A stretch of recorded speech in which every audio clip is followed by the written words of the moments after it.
Super 6లు super 7లు కాస్త పక్కన పెడితే మిగిలిన 143 హామీల పరిస్థితి ఏంటి?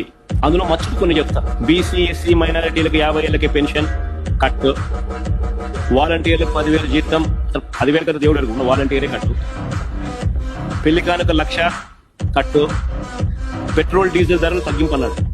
సంవత్సరం దాటింది, 10 నెలలు అయిపోయింది.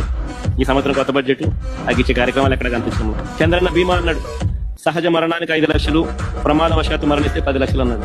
గాలికి పోయింది. డ్వాక్రా సంఘాలకు వడ్డీ లేని రుణాలు 10 లక్షల వరకు అన్నాడు. ఉన్న సున్నా వడ్డీ పథకం పూర్తిగా ఎత్తేసే కార్యక్రమం జరిగింది. ఆటో డ్రైవర్లకు, టాక్సీ డ్రైవర్లకు, హెవీ లైసెన్స్ ఉన్న ప్రతి లారీ టిప్పర్ డ్రైవర్లకు ప్రతి ఏటా 15,000 ఆర్థిక సహాయం. ఒక జగన్ వాహన మిత్ర ఇస్తున్నాడు కదా, నేను కాంపిటీషన్ గా 15,000 ఇస్తానని చెప్పి తీసుకొచ్చి ఉన్న వాహన మిత్రకు పోయింది. పెడతానన్న 15,000 బిర్యానీ కాస్త అది మోసంగా తయారైంది. ముస్లింలకు మైనారిటీ ఫైనాన్స్ కార్పొరేషన్ ద్వారా 5 లక్షల వరకు వడ్డీ లేని రుణాలు అన్నాడు. ఒక్కడికి ఇలా ఎన్నో. ఇవి కాక ఈ పెద్ద మనిషి చంద్రబాబు నాయుడు ఇంకా ఏమన్నాడు తెలుసు?